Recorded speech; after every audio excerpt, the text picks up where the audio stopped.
Welcome to B Physicsified. Last video में हम लोगों ने बात की थी capacitance of a parallel plate capacitor और उसके cases. Now we will discuss spherical capacitor. वैसे तो सिलेबस में नहीं है ये हमारे बोर्ड्स के लिए, लेकिन नॉलेज होना कोई बुरी बात नहीं है अगर हमें इसके बारे में पता है। तुम्हें बताया था एक जनरल अप्रोच, कैपेसिटेंस कैसे निकालते हैं, पोटेंशियल निकालते हैं सिस्टम का, और उसे तब तक सिंप्लीफाई करते हैं जब तक उसके फॉर्मूले में क्या ना आ जाए, क्यू ना आ जाए, and then C is equal to Q upon V. तो स्फेरिकल कैपेसिटर क्यों कहते हैं? क्योंकि इसमें जो हमारे कंडक्टर्स होते हैं they are in the form of spherical shells like this, और यहां पर एक कॉर्क, इंसुलेटिंग कॉर्क स्ट्रेच करके यहां पर लगा देते हैं और इसके अंदर से एक कंडक्टिंग वायर पास करते हैं और अंदर वाले स्फीयर को चार्ज देते हैं। ये इंसुलेटिंग कॉर्क इसलिए लगाते हैं कि आपस में एक दूसरे को टच ना करें, क्योंकि कैपेसिटर की डेफिनेशन क्या थी? Capacitor is a combo of two conductors separated from each other. तो ये सेपरेशन क्रिएट करने के लिए अगर हम कंडक्टिंग वायर डायरेक्ट डाल देते तो ये दोनों कांटेक्ट में आ जाते, सेम पोटेंशियल पर आ जाते, और फिर शायद कैपेसिटर फॉर्मेशन पॉसिबल नहीं होता अगर दोनों प्लेट सेम पोटेंशियल पर हो जाती तो। इसको हमने चार्ज दे दिया प्लस, पॉजिटिव में चार्ज दे दिया, इसके पड़ोस वाले में नेगेटिव चार्ज आ गया, और आउटर सरफेस को हमने क्या कर दिया? आउटर सरफेस को अर्थ कर दिया। कैपेसिटेंस निकालना है, कैसे निकालेंगे? ये मान लो इसका रेडियस ए है, बाहर वाले का रेडियस बी है। अब ये प्लस क्यू है तो ये माइनस क्यू होगा, और बाहर वाली सरफेस पर जो प्लस आया था वो तो हमने भेज दिया कहां? अर्थ में भेज दिया। तो अब जरा बताओ इस सिस्टम का पोटेंशियल डिफरेंस क्या होगा? पोटेंशियल डिफरेंस होगा भैया, देखो अंदर वाले का हो जाएगा 1/4 pi epsilon naught q upon A. बाहर वाले का क्या हो जाएगा? बाहर वाले का हो जाएगा 1/4 pi epsilon not minus Q upon B. Q upon 4 pi epsilon not common ले लो, तो Q upon 4 pi epsilon not common ले लोगे, ये आ जाएगा 1/a माइनस 1/b। एलसीएम ले लो यहां पर भैया, तो एलसीएम ले लोगे, ये क्या आ जाएगा? दो लो, ये आ जाएगा a इंटू बी और ये आ जाएगा b minus a।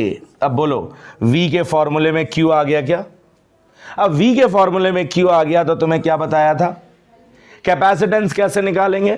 Bye definition of capacitance C is equal to क्या हो गया? Q अपॉन V हो गया। बोलो हो गया कि नहीं हो गया? तो यहां पर अगर हम रखें तो Q अपॉन V की वैल्यू रख दो, तो V की वैल्यू क्या हो गई? Q upon 4 pi epsilon not B minus A upon A B.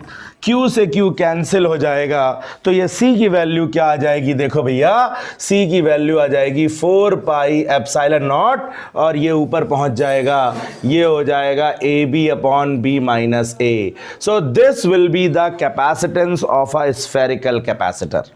अब जरा गौर करो, 3 फॉर्मूले बताए मैंने तुम्हें अभी तक। Spherical conductor, isolated spherical conductor, capacitance कितना आया था उसका? C बराबर 4 pi epsilon not R. Parallel plate capacitor का निकाला था हमने, क्या निकाला था? Epsilon not A upon D. Simple ले लेते हैं, simplest case, when there is air और वैक्यूम बिटवीन द प्लेट्स। और स्फेरिकल कैपेसिटर का हमने ये निकाला। इन तीनों को देख के क्या वो बात जस्टिफाई हो रही है? कौन सी बात? जो मैंने पहले कैपेसिटर के पहले वीडियो में बताई थी कि capacitance is a geometrical property. Why? Because it depends upon the dimensions of the conductor. Dimensions पे डिपेंड करती है, इसलिए कैपेसिटेंस भी कैसी प्रॉपर्टी है? ज्योमेट्रिकल प्रॉपर्टी है। Is that clear? चलो अब देखते हैं energy stored in a capacitor. भाई शुरू में ही बताया था capacitor is a source of instant energy. Charge करते हो प्लेट्स को, और प्लेट्स पर चार्ज होने की वजह से एनर्जी जो स्टोर्ड होती है कैपेसिटर में, वो किस फॉर्म में होती है, वो कैसे होती है? तो देखो भैया, एनर्जी का कोई डेरिवेशन है ही नहीं फिजिक्स में। Whenever we have to derive energy, we actually derive work. कुछ ना कुछ उस सिस्टम के लिए, उस सिस्टम में, उस सिस्टम को फॉर्म करने में हम वर्क करते हैं और वही वर्क एनर्जी की फॉर्म में स्टोर हो जाता है। गौर करो जरा, 11th में जाओ। ग्रेविटेशनल पोटेंशियल एनर्जी स्टोर की थी, डेरिवेशन किया था, कैसे किया था? बॉडी को नीचे से ऊपर ले गए थे और नीचे से ऊपर ले जाने में जो वर्क किया था वो ग्रेविटेशनल पोटेंशियल एनर्जी की फॉर्म में स्टोर हो गया था। वर्क काइनेटिक एनर्जी थ्योरम तो तुम्हें याद ही होगी कि जितना वर्क सिस्टम पे करते हैं उतनी ही उसकी काइनेटिक एनर्जी चेंज हो जाती है।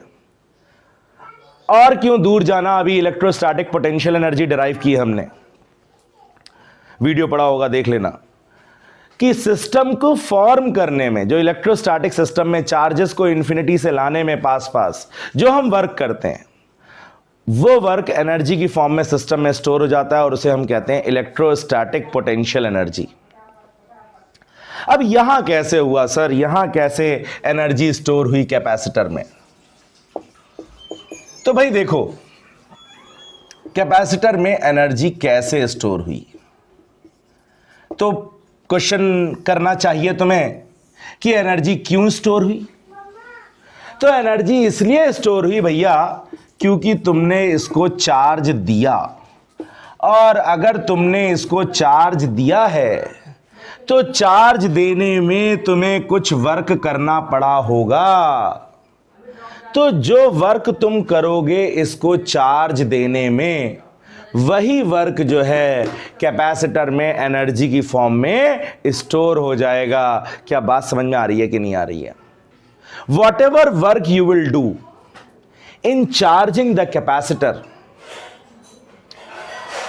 जब यहां से नेगेटिव यहां जाएगा, इस प्लेट पर पॉजिटिव आएगा, एक प्लेट से दूसरी प्लेट पर चार्ज का ट्रांसफर करोगे, जिस पे ज्यादा इलेक्ट्रॉन हो जाएंगे नेगेटिवली चार्ज हो जाएगी, दूसरी वाली पॉजिटिवली चार्ज हो जाएगी।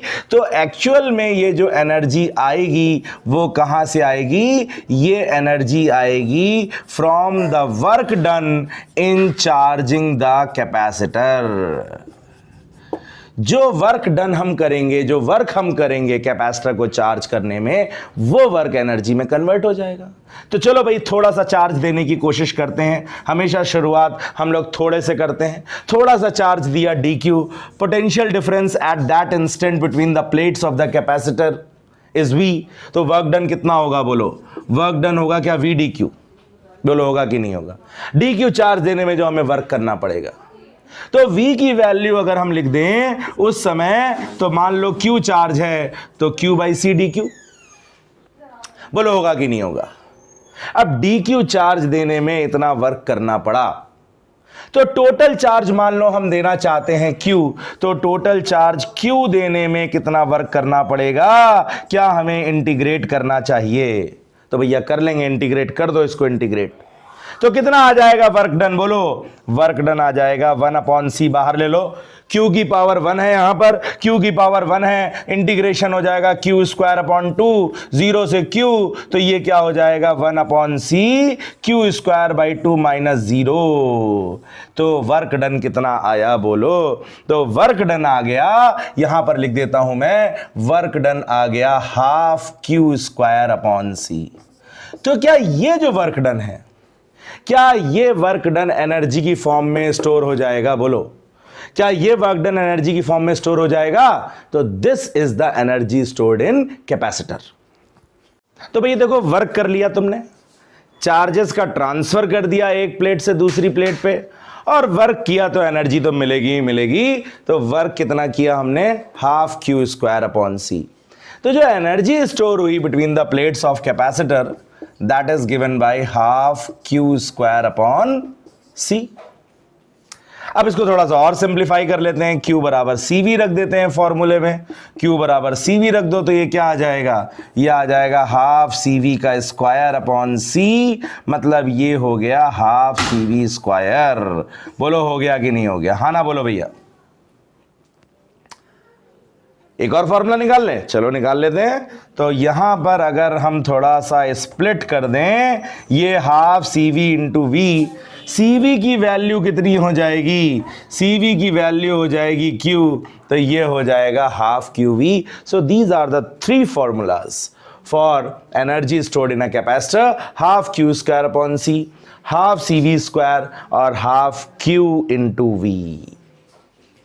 जैसी जरूरत पड़ेगी, जो डेटा गिवन होगा उस हिसाब से हम फॉर्मूला नोट करते रहेंगे, ठीक है ना, उस हिसाब से नोट करते रहेंगे। एनर्जी से काम नहीं चल रहा यार, एनर्जी से काम क्यों नहीं चल रहा यार? जब कोई चीज फैली हुई होती है, मान लो यहां ब्रिक्स लगा दें और तुमसे कहें ब्रिक्स गिनो, क्या एक एक ब्रिक गिनोगे तुम?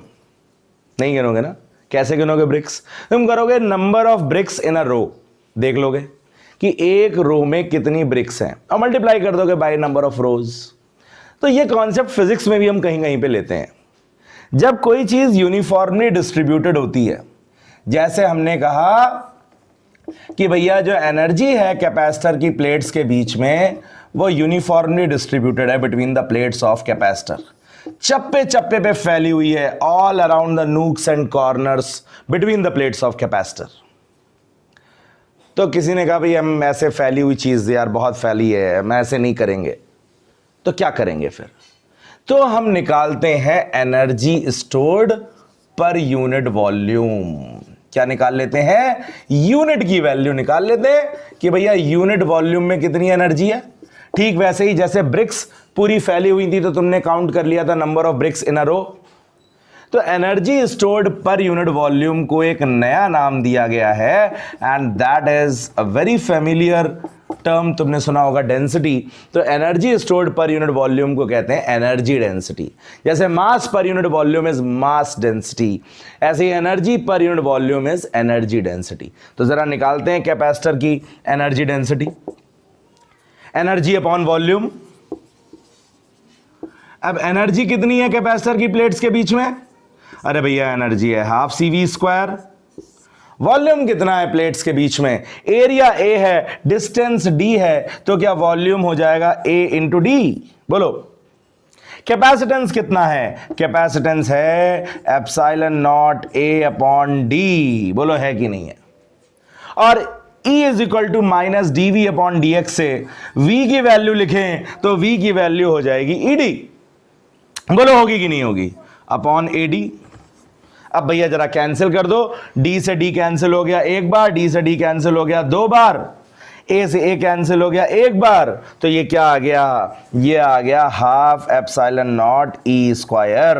तो जो एनर्जी डेंसिटी है प्लेट्स के बीच में, कैपेसिटर की प्लेट्स के बीच में, that is given by half epsilon naught E square. मतलब it is directly proportional to the square of electric field.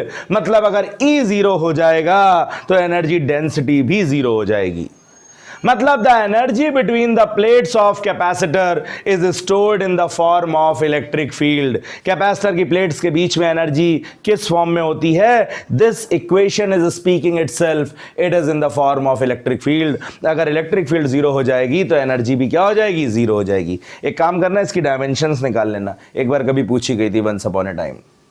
तो अगर तुम एप्सिलॉन नॉट की डायमेंशन रखोगे, अगर E की डायमेंशन रखोगे तो टाइम बहुत लगेगा। इसकी डायमेंशन निकालनी है, एनर्जी की डायमेंशन रखो, वॉल्यूम की डायमेंशन रखो, आसानी से निकल आएगी। So that's all about energy stored in a capacitor. तो ये तो हो गई कैपेसिटर की पढ़ाई, थ्योरी कवर कर ली हमने कैपेसिटर की। लेकिन कैपेसिटर पे प्रॉब्लम्स कैसी कैसी आती हैं एग्जाम्स में, ये चेक कर लेते हैं जरा। तो मैंने जो आइडेंटिफाई किया है out of my experience, 3 type की प्रॉब्लम्स मेजरली आती हैं कैपेसिटर में। कौन कौन सी प्रॉब्लम्स? तो देखो भाई, जो हमारी टाइप 1 प्रॉब्लम्स है कैपेसिटर पे, they are based on redistribution of charges. Redistribution of charges एक कॉन्सेप्ट मैंने डिस्कस किया था, चार्जिंग बाय कांटेक्ट, अपने सेकंड वीडियो में ही डिस्कस किया था कि अगर एक कंडक्टर को दूसरे कंडक्टर से कनेक्ट करते हैं, कांटेक्ट में लाते हैं, तो तुम्हें बताया था अगर दोनों आइडेंटिकल हैं तो चार्ज बराबर बराबर डिवाइड हो जाता है, और अगर आइडेंटिकल नहीं है तो एक कंडक्टर से दूसरे कंडक्टर पर चार्ज तब तक फ्लो होता है जब तक दोनों का पोटेंशियल सेम नहीं हो जाता। तो यही कॉन्सेप्ट यहां पर भी है कि क्वेश्चन में क्या दिया होगा? A charged capacitor is connected to another uncharged capacitor या charged capacitor sometimes. एक कैपेसिटर का कैपेसिटेंस C1 है, उसे चार्ज किया from a source of potential V1, दूसरा कैपेसिटर है उसका कैपेसिटेंस C2 है, इनको कनेक्ट कर दिया आपस में, तो क्या होगा? वही कॉन्सेप्ट यहां पर भी लगेगा। एक से दूसरे पे चार्ज तब तक फ्लो होगा जब तक दोनों का क्या नहीं सेम हो जाता, बोलो, पोटेंशियल नहीं सेम हो जाता, और उस पोटेंशियल को कहते हैं कॉमन पोटेंशियल। तो अगर तुम्हें न्यूमेरिकल में ऐसी लाइन मिले जिसमें लिखा हो कि a charge capacitor is connected to another uncharge capacitor, तो समझ लेना 99% यही टाइप के प्रॉब्लम है वो। और इस टाइप की प्रॉब्लम है तो पूछा कुछ भी हो तो मैं निकालना पड़ेगा पहले कॉमन पोटेंशियल। और कॉमन पोटेंशियल क्या होगा? Total charge upon total capacitance. अरे भैया बात समझ आई कि नहीं आई? तो टोटल चार्ज जो हो जाएगा Q1 प्लस Q2, मतलब Q1 की वैल्यू रख लें C1 V1। 99% न्यूमेरिकल्स में दूसरा कैपेसिटर अनचार्ज होगा, अनचार्ज होगा तो Q2 0 होगा, लेकिन हम फिलहाल चार्ज मान के करें तो दूसरे कैपेसिटर पे हो गया C2 V2 अपॉन ये क्या हो गया, अपॉन ये हो गया C1 प्लस C2। तो इस टाइप की जो प्रॉब्लम्स होंगी उसमें पूछा कुछ भी हो, पहले तुम्हें क्या निकालना होगा? Common potential. उसके बाद क्या क्या पूछ सकते हैं? उसके बाद पूछ सकते हैं न्यू चार्ज का रेशियो क्या होगा, क्योंकि दोनों कैपेसिटर पे चार्ज रीडिस्ट्रीब्यूट हो गया है, एक से दूसरे पे चला गया है। तो न्यू चार्ज क्या होगा? पहले कैपेसिटर पे Q1 डैश, अरे भाई कैपेसिटेंस तो नहीं बदला, कैपेसिटेंस उतना ही है C1, लेकिन क्या बदल गया? पोटेंशियल बदल गया। पहले दोनों अलग अलग पोटेंशियल पर थे, अब दोनों सेम पोटेंशियल पर आ गए हैं, दोनों का कॉमन पोटेंशियल हो गया है, तो ये आ गया C1V। बोलो आ गया कि नहीं आ गया? बोलो बताया था कि नहीं बताया था? और दूसरे वाले पर आ जाएगा Q2 डैश बराबर C2V। बोलो आएगा कि नहीं आएगा? अब यहां से वो बात भी जस्टिफाई हो जाती है जो मैंने अपने सेकेंड वीडियो में बताई थी कि अगर दोनों आइडेंटिकल हैं तो चार्ज बराबर बराबर डिवाइड हो जाएगा। तो देखो क्यों हो जाएगा? यहां से अगर तुम रेशियो निकालो तो Q1 dash upon Q2 dash बराबर क्या? C1 अपॉन C2 आ रहा है। और अगर आइडेंटिकल हैं कैपेसिटर्स तो C1 और C2 बराबर होंगे, और अगर C1 और C2 बराबर होंगे तो Q1 डैश और Q2 डैश भी बराबर होंगे। बोलो होंगे कि नहीं होंगे? Capacitance is a geometrical property. So if the conductors are identical, if the capacitors are identical, then C1 will be equal to C2, and if C1 will be equal to C2, then Q1 dash will have to be equal to Q2 dash. तो जो वहां पर हमने बात बताई थी वो यहां पर जाके प्रूव हो रही है। मैंने कहा था मैं इसे प्रूव करूंगा सेकेंड चैप्टर में। क्या बात समझ में आ रही है? दूसरी चीज क्या पूछ लेते हैं? दूसरी चीज पूछ लेते हैं एनर्जी। क्या पूछ लेते हैं? दूसरी चीज एनर्जी। दूसरी चीज क्या पूछते हैं? दूसरी चीज पूछ लेते हैं एनर्जी। एनर्जी, इनिशियल एनर्जी कितनी है भाई? देखो इनिशियल एनर्जी है हाफ C1 V1 स्क्वायर पहले कैपेसिटर की, दूसरे कैपेसिटर की कितनी हो जाएगी? Half C2 V2 square. बोलो हो जाएगी नहीं हो जाएगी? और फाइनल एनर्जी पहले कैपेसिटर की हाफ C1 V स्क्वायर और दूसरे कैपेसिटर की हाफ C2 V स्क्वायर, क्योंकि पोटेंशियल तो सेम हो गया ना दोनों का। तो कॉमन ले लें अगर हम हाफ V स्क्वायर तो ये आ जाएगा half C1 plus C2 V square. अब V की वैल्यू रख लो, कॉमन पोटेंशियल तुम निकाल चुके हो, तो ये क्या हो जाएगा? हाफ C1 प्लस C2 और ये हो जाएगा C1 V1 plus C2 V2 upon C1 plus C2 का होल स्क्वायर। बोलो हो जाएगा कि नहीं हो जाएगा? और ये एक C1 प्लस C2 एक C1 प्लस C2 से क्या हो जाएगा? कैंसिल हो जाएगा। मतलब ये बचेगा तुम्हारा क्या? Half C1 V1 plus C2 V2 का whole square upon C1 plus C2। तो ये आ जाएगी फाइनल एनर्जी। अब जब न्यूमेरिकल वैल्यूज दी होंगी तो कई बार इनका रेशियो पूछ लेंगे, कई बार न्यूमेरिकल वैल्यूज नहीं दी होंगी, और एक बार बोर्ड में डायरेक्ट डेरिवेशन भी आ गया है कि show that initial energy is more than final energy, या show that there is a loss of energy always when we are connecting two capacitors like this. तो देख लेते हैं भैया कैसे। UI माइनस UF क्या हो जाएगा? बोलो वैल्यूज रख दो। Half C1 V1 square plus half C2 V2 square, ये हो गई हमारी initial energy, minus final energy कितनी हो गई, हाफ C1V1 प्लस C2V2 का whole square upon C1 plus C2। बोलो भैया, एलसीएम ले लो, एलसीएम कितना आ जाएगा, एलसीएम आ जाएगा 2C1 प्लस C2। अब यहाँ 2 तो है पर C1 प्लस C2 नहीं है, तो ये क्या आ जाएगा, ये आ जाएगा C1V1 square plus C2V2 square, और ये हो जाएगा C1 प्लस C2।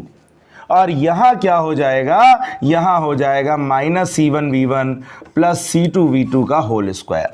बोलो होगा कि नहीं होगा, एक्सपैंड कर लो भैया, मल्टीप्लाई कर लो, ये क्या हो जाएगा C1 स्क्वायर V1 स्क्वायर, ठीक है, ये हो गया C1 C2 V2 स्क्वायर। बोलो हुआ कि नहीं हुआ, ये इसको मल्टीप्लाई कर लो, ये क्या हो गया, ये हो गया C1 C2 V1 स्क्वायर।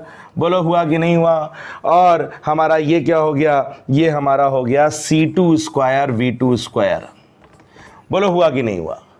अब यहां पर हमको एक्सपैंड करना है a square plus B square plus 2ab। Screen pause करके फटाफट नोट कर लो जरा इसको।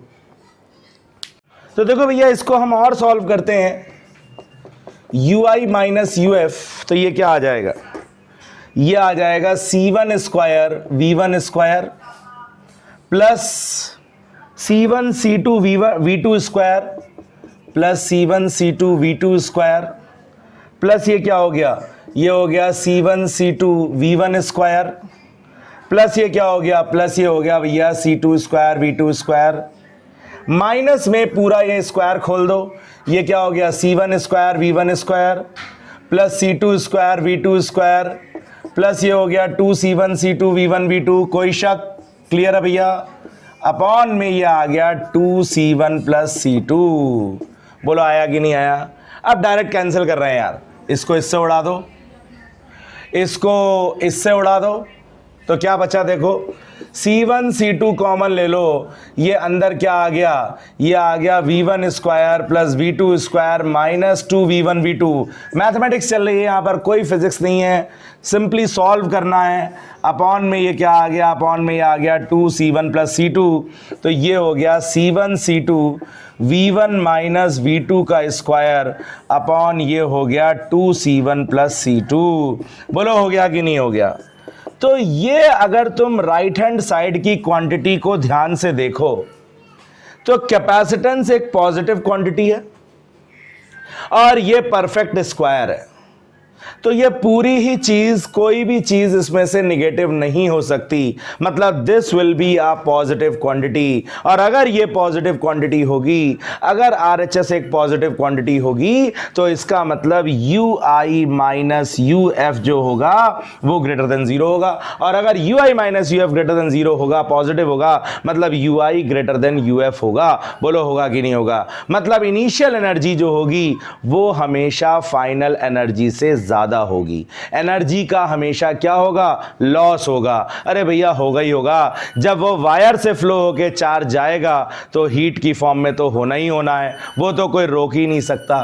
तो एनर्जी का हमेशा क्या होगा, लॉस होगा। अच्छा, ये काम तो तब भी होता है, अगर तुमने नोटिस किया हो कि जब तुम कैपेसिटर को चार्ज करते हो बैटरी से, तो सोचो बैटरी जो है क्यू चार्ज भेजती है V पोटेंशियल डिफरेंस से, मतलब बैटरी कितना वर्क करती है चार्ज के ऊपर, QV। और अभी जो तुमने एनर्जी का फॉर्मूला निकाला यहां पर, वो कितना हुआ, हाफ QV आया था। बोलो आया था कि नहीं आया था। मतलब यहां से यहां तक पहुंचने में वायर से 50% एनर्जी का लॉस हो गया। बोलो हो गया कि नहीं हो गया। बैटरी ने दी QV, यहां पहुंची हाफ QV। बोलो पहुंची कि नहीं पहुंची। तो वही काम यहां पर भी होगा यार, जब एक कैपेसिटर को दूसरे कैपेसिटर से चार्ज करोगे, चार्ज का फ्लो होगा थ्रू द वायर्स होगा, then energy is definitely going to be lost. तो ये हमारी टाइप 1 प्रॉब्लम्स हैं कैपेसिटर की। अब देखते हैं टाइप 2 प्रॉब्लम्स कैसी होंगी। टाइप 2 प्रॉब्लम्स की पहचान क्या होगी। तो टाइप 2 प्रॉब्लम्स जो होंगी, they will be based upon the insertion of dielectric. Battery को कनेक्ट रखते हुए या बैटरी को डिस्कनेक्ट रखते हुए। When the battery is connected, then the dielectric will be inserted, या when the battery is disconnected, then dielectric will be inserted। Screen pause करके note कर लो इसको। तो देखो भैया, अगर बैटरी कनेक्टेड रहेगी, बैटरी कनेक्टेड रहेगी तो क्या होगा?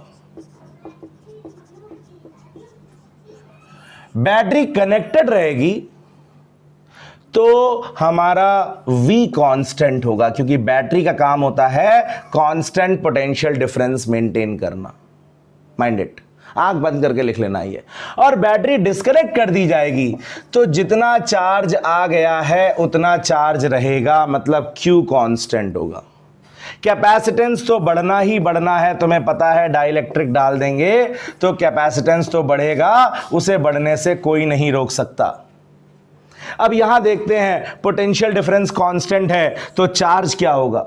चार्ज हो जाएगा Q डैश बराबर C डैश V, मतलब KCV मतलब KQ। तो चार्ज Q टाइम्स हो जाएगा। नेचुरल सी बात है, बैटरी कनेक्टेड है तो चार्ज बढ़ता रहेगा। और एनर्जी कितने टाइम्स हो जाएगी? एनर्जी का फॉर्मूला लगाएंगे V वाला, जिसमें V आता है, तो एनर्जी भी कितने टाइम्स हो जाएगी? बोलो, C डैश की जगह KC रखोगे तो एनर्जी भी कितने टाइम्स हो जाएगी? K टाइम्स हो जाएगी। अब यहां पर देखो, बैटरी डिस्कनेक्ट कर दी जाएगी तो V डैश बराबर होता है Q अपॉन C डैश। बोलो, होता है कि नहीं होता है? तो ये हमारा आ जाएगा Q अपॉन KC, मतलब पोटेंशियल हो जाएगा K टाइम्स। एनर्जी का कौन सा फॉर्मूला लगाएंगे जिसमें Q आएगा? तो U डैश बराबर क्या हो जाएगा? Half Q square upon C dash. C dash की वैल्यू रख दो तो ये क्या आ जाएगा? KC। तो ये हो जाएगा U dash is equal to U upon K। तो ये हमारी टाइप 2 प्रॉब्लम्स हैं जो कैपेसिटर पे आएंगी। इसके अलावा जो हमारी तीसरे टाइप की प्रॉब्लम है, that is based on the combination of capacitors. तो इसके लिए मैं अलग से वीडियो बनाऊंगा, क्योंकि उसे इसमें हम नहीं डिस्कस कर सकते। सीरीज कॉम्बिनेशन, पैरेलल कॉम्बिनेशन बहुत आसान टेक्निक्स हैं, तो इसको हम अलग से दूसरे सेशन में लेके आएंगे। टिल देन, अच्छा हाँ, एक बहुत इंपॉर्टेंट बात बतानी थी तुम्हें। शायद तुमने देखा होगा मेरे कुछ वीडियोस में एक ब्लॉग का लिंक दिया गया है, जो मेरा अपना ब्लॉग है physixified.wordpress.com। अपडेट कर रहा हूं मैं इसको, अभी इंफॉर्मेशन है, और इसमें बहुत सारा स्टडी मटेरियल मैं विद टाइम डालने वाला हूं। Multiple choice questions Google form की फॉर्मेट में बहुत सारे चैप्टर वाइज भी पड़े हुए हैं। एक मैंने 2020 के सारे सेट्स से फर्स्ट बुक के क्वेश्चंस को सिलेक्ट करके बनाया हुआ है, और एक उसी की जैसा प्रैक्टिस टेस्ट भी बनाया हुआ है, और भी बहुत सारा मटेरियल है। जब तुम लॉगिन करोगे उसको तो तुम देख पाओगे। तो वो तुम्हारे लिए है, प्रैक्टिस करते रहो, क्योंकि प्रैक्टिस बहुत ज़रूरी है। And again I keep on saying, मैंने नाम भी वैसे ही रख रखा है, physics is the game of concepts. If you are crystal clear in your concepts, nobody can stop you from scoring 95+ marks. और टिल देन स्टे ट्यून्ड। पसंद आया हो तो लाइक करना, शेयर करना और सब्सक्राइब करना। B Physicsified. Thank you very much.